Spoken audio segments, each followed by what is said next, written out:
پوری دنیا اس وقت جس مسئلے کی لپیٹ میں آئی ہوئی ہے، بلا شبہ ایک بڑی آزمائش ہے، لیکن حضرت صلی اللہ علیہ وسلم کی تعلیمات میں ہر چیز کا ایک حل ہے، ہر چیز کا ایک طریقہ اس کو اپنانے کا ہے، کس طرح گزارا جائے، کس حال کو کس طرح گزارا جائے، تعلیمات ہر چیز سے متعلق ہیں۔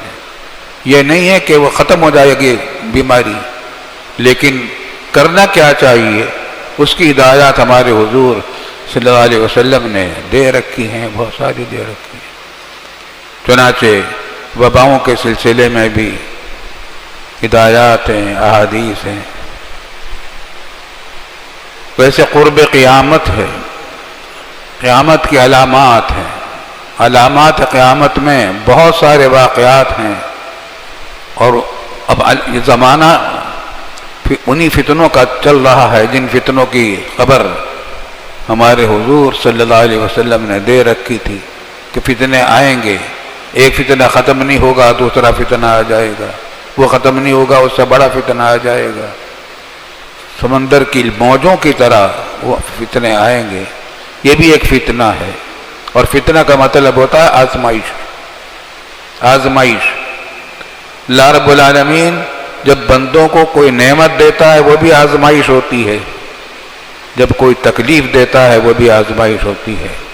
نعمت دیتا ہے تو آزمائش ہوتی ہے کہ میرے بندے میرے شکر ادا کرتے ہیں یا نہیں کرتے، اور کوئی پریشانی کی بات ہوتی ہے تو دیکھتے ہیں کہ میرے بندے صبر سے بھی کام لیتے ہیں یا نہیں لیتے، اور پورے دین کا خلاصہ صبر اور شکر ہے۔ نعمتوں پر شکر کریں، تکلیفوں پر صبر سے کام لیں۔ پوری زندگی کا خلاصہ بھی یہی ہے، تعلیمات کا خلاصہ بھی یہی ہے۔ یہ وائرس ہے۔ حضرت صلی اللہ علیہ وسلم نے ایک خبر یہ بھی دی تھی کہ قرب قیامت میں جب فحاشی اور عریانی کا زور ہو جائے گا اور کھلا فحاشی اور عریانی ہونے لگے گی، تو اس وقت وبائیں پیدا ہوں، وبا آئیں گی، اور ایسی بیماریاں آئیں گی جو پہلے کبھی کسی نے سنی نہیں تھی، نہ دیکھی تھی نہ سنی تھی۔ آپ نے کبھی کرونا وائرس کا نام سنا تھا؟ کسی ڈاکٹر نے بھی نہیں سنا تھا، لیکن یہ آ گئی ہے، اور فحاشی اور عریانی ہمارے یہاں عروج پر ہے۔ اب تو فحاشی اور عریانی اتنی آسان ہو گئی ہے کہ موبائل کے اوپر ہر بچے کے ہاتھ میں موبائل ہے، اور عورت کے ہاتھ میں موبائل ہے، اس کے اندر ہر قسم کے مناظر ہیں۔ اللہ پناہ میں رکھے۔ اس وقت جو بات ہے کرنے کی وہ یہ ہے کہ کرنا کیا چاہیے۔ بیماری تو آ گئی ہے، وبا تو آ گئی ہے، کرنا کیا چاہیے؟ سب سے پہلی بات تو یہ ہے کہ اللہ کی طرف رجوع کیا جائے، اپنے گناہوں سے توبہ اور استغفار کی جائے۔ توبہ سے اور استغفار سے بلائیں ٹلتی ہیں۔ صدقہ خیرات کیا جائے، صدقہ خیرات سے بھی بلائیں ٹلتی ہیں۔ اور سب سے بڑی بات یہ ہے کہ اللہ تعالیٰ سے مانگیں، دعا مانگیں۔ اور ہم نے پہلے بھی ایک پیغام بھی بھیجا ہے میڈیا کو دارالعلوم کی طرف سے، اس میں ایک یہ بھی ہے کہ کم از کم ایک تسبیح روزانہ ہر ایک آدمی پڑھے، لا الہ الا انت سبحانک انی کنت من الظالمین۔ انشاءاللہ یہ ٹل جائے گی، ہمیشہ کے لیے نہیں آئی، لیکن کیا کیا نقصان لے کر جائے گی اللہ ہی کو معلوم ہے۔ دعا کیجئے کہ اللہ تعالیٰ امت مسلمہ کو، مسلمانوں کو اس کے نقصانات سے محفوظ فرمائے۔ اس سلسلے میں بہت ساری تدبیریں حکومتوں کی طرف سے دنیا بھر کی ہو رہی ہیں، عرب ممالک میں بھی ہو رہی ہیں، مسلم ممالک میں بھی ہو رہی ہیں، پاکستان میں بھی ہو رہی ہیں۔ پہلی بات تو یہ ہے کہ ہر ایک توبہ اور استغفار سے کام لے، اور ہماری حکومت پاکستان نے جو ہدایات اور ڈاکٹر صاحبان نے اور محکمہ صحت نے جو اعلانات کیے ہیں احتیاط کے، ان سب اعلانات پر عمل کرنا چاہیے۔ الحمدللہ ہماری حکومت نے مسجدوں میں اجتماعات کو منع نہیں کیا، مسجدوں میں نمازوں کے اجتماعات کو منع نہیں کیا۔ اگر وہ کرتی تو ہمیں بہت پریشانی کا سامنا ہوتا اور ہمیں پھر سوچنا پڑتا کہ اس بات کو مانا جائے یا نہ مانا جائے۔ لیکن الحمدللہ ہماری حکومت نے نہ جمعہ پر پابندی لگائی ہے، نہ مسجدوں کی جماعت پر پابندی لگائی ہے، اور اگر لگاتی تو بہت بڑی غلطی ہوتی، پھر تو اللہ کے عذاب کو دعوت دینے والی بات ہوتی۔ اس وقت تو ضرورت ہے کہ اللہ کی طرف رجوع کریں۔ خالی بیٹھے ہیں، بازار بند ہیں، آفسوں کی چھٹی ہے، اسکول بند ہیں، تو اللہ کی طرف رجوع کریں۔ گھروں میں بھی، مسجدوں میں بھی۔ مسجدوں میں ہاں غیر ضروری اجتماع مسجد میں نہ کیے جائیں، مختصر اجتماعات ہوں، اور وہ ہو رہے ہیں الحمدللہ۔ تو ایک تو یہ کہ نماز کی پابندی کریں۔ دوسری بات یہ بھی ہے کہ خدا نخواستہ اگر کوئی بیمار ہو اور آپ کے علم میں آ جائے تو اس کو مسجد میں نہیں آنا دینا ہے، اس کو مسجد میں آنا جائز نہیں ہے۔ شریعت کا حکم یہ ہے کہ جو شخص کسی ایسے مرض میں مبتلا ہو جس سے دوسروں کو تکلیف پہنچ سکتی ہے، وہ مسجد میں نہ آئے، وہ نماز گھر میں پڑھے، اکیلا پڑھے، مسجد میں نہ آئے، اس کے لیے جائز نہیں ہے۔ اور آپ دیکھیں تو اس کو بھی ہمدردی خیر خواہی سے سمجھا دیں کہ بھئی آپ کو گھر میں رہنا چاہیے، اس کی احتیاط کیا جائے۔ ہمارے حضور صلی اللہ علیہ وسلم نے ان سب چیزوں کی تعلیمات دے رکھی ہیں۔ ایک بات یہ ہے کہ خود ہمارے حضور صلی اللہ علیہ وسلم نے یہ بھی بتا رکھا ہے کہ جو بیماریاں ایک دوسرے کو لگتی ہیں اس سے بھی احتیاط کرنی چاہیے۔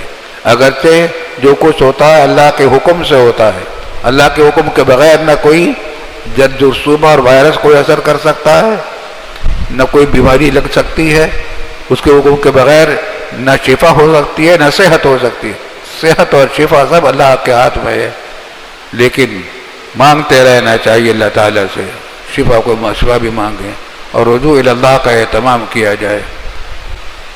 اور اس سلسلے میں ایک بات یہ بھی ہے کہ جو احتیاطیں خود رسول اللہ صلی اللہ علیہ وسلم نے بتلائی ہیں ان پر عمل کیا جائے۔ وہ یہ کہ ایک رسول اللہ صلی اللہ علیہ وسلم کی جو سنتیں ہیں، بلکہ شریعت کے جو تمام اعمال ہیں، وہ سب وباؤں کو دور کرنے والے ہیں، بیماریوں کو دور کرنے والے ہیں۔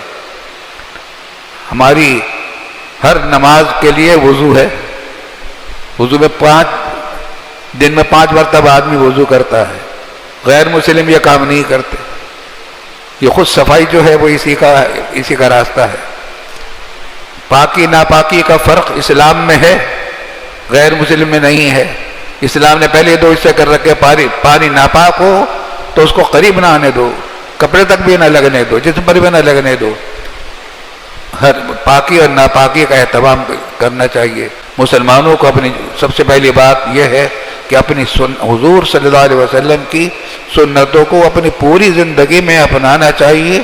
بالخصوص بہت ساری سنتیں تو حفظان صحت سے متعلق ہیں۔ اسی طریقے سے ایک سنت جو ہم نے چھوڑ رکھی ہے، شادی گھروں میں، دعوتوں میں، کھانے سے پہلے ہاتھ دھونا اور کلی کرنا، اور کھانے کے بعد ہاتھ دھونا اور کلی کرنا، یہ دونوں باتیں سنت ہیں رسول اللہ صلی اللہ علیہ وسلم۔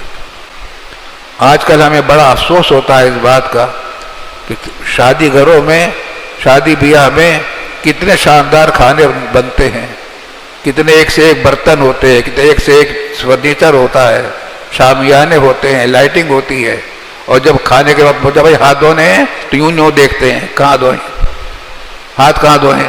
اچھا ہم برتن لا کے دیتے ہیں، آپ یہ سے ہاتھ دھو لیجیے، مگر ہم تو دھو لیں گے، مگر یہ جو مخلوق خدا بیٹھی ہوئی ہے ہاتھ دھوئے کے بغیر سنت کے خلاف کام کر رہی ہے، اس پر کوئی پرواہ نہیں کرتی۔ بلکہ بعض اوقات میں اچھے خاصے دینداروں کو دیکھتا ہوں، ان کے ہاں کی شادی بیاہ میں اس کا اہتمام نہیں ہوتا، حالانکہ اس کا بہت پابندی سے اہتمام ہونا چاہیے کہ کھانے سے پہلے بھی اور کھانے کے بعد بھی آدمی ہاتھ بھی دھو سکے اور کلی بھی کر سکے. وضو ضروری نہیں ہے، کلی اور ہاتھ کا دھونا ضروری ہے، اس کا اہتمام کیا جائے. اسی طریقے سے ایک سنت رسول اللہ صلی اللہ علیہ وسلم کی یہ ہے، آج کل بات خبر آئی کہ اخبار جہاز میں چھینکنے پر لڑائی ہو گئی. ایک آدمی کو چھینک آئی تو اس پر لوگ ناراض ہو گئے کہ کیوں چھینک رہے ہو.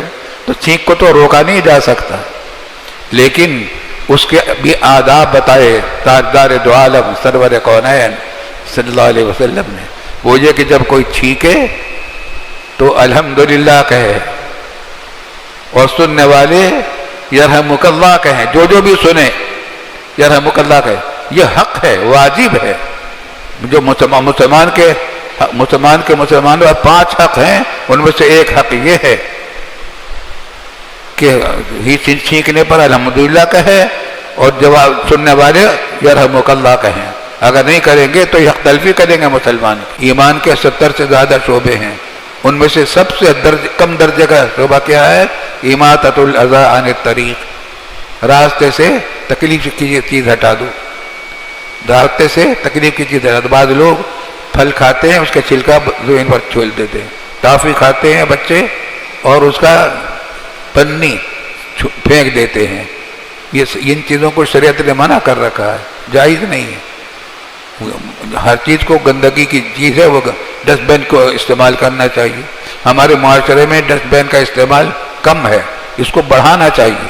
ہر اتنے فاصلے پر ڈسٹ بین ہونا چاہیے کہ جس پر جہاں ضرورت ہو تو گندگی کو وہاں سمیٹا جا سکے. خلاصہ یہ ہے کہ وہ کام کرو جس سے دوسروں کو آرام ملے، وہ کام نہ کرو جس سے تکلیف پہنچے. اور دونوں کام اسلامی آداب ہیں، اسلامی زندگی کے طور طریقے ہیں. در حقیقت اگر ان موقعوں پر مسلمان اپنے طور طریقوں کو زندہ کریں گے اور نمایاں کریں گے تو غیر مسلموں کو بھی سبق ملے گا کہ اسلام کیسی دولت ہے، کیسی نعمت ہے. اسی طریقے سے مسافہ بازی نہ کی جائے. ہم اتنا تقریریں کرتے تھے، لوگوں کو روکتے تھے. خدا کے لیے تم مسافے چھوڑو، سلام کو زندہ کرو، سلام کے جواب کو زندہ کرو. مسافہ بازی کو چھوڑو. مسافہ مستحب ہے، لیکن عزت کے ساتھ مستحب ہے کہ جس سے مسافہ کرے نہ اس کو تکلیف پہنچے اور آس پاس کے لوگوں کو بھی تکلیف نہ پہنچے. اور ہمارے ہاں کیا ہوتا ہے، ایک دوسرے کو دھکے دے کر مسافہ کرتے ہیں، اور جس سے مسافہ کرتے ہیں اس کو مصیبت میں ڈال دیتے ہیں، اس کو اپنی جان بچانی مشکل ہو جاتی ہے، راستہ روک دیتے ہیں اس کا. تو یہ سب آداب کے خلاف ہیں. سچی بات یہ ہے کہ سنتوں کو زندہ کرو گے، بہت بے شمار بیماریوں سے حفاظت ہوگی. اللہ تعالی ہمیں سنتوں کو اپنے عمل سے زندہ کرنے کی توفیق عطا فرمائے. وآخر دعوانا ان الحمدللہ رب العالمین.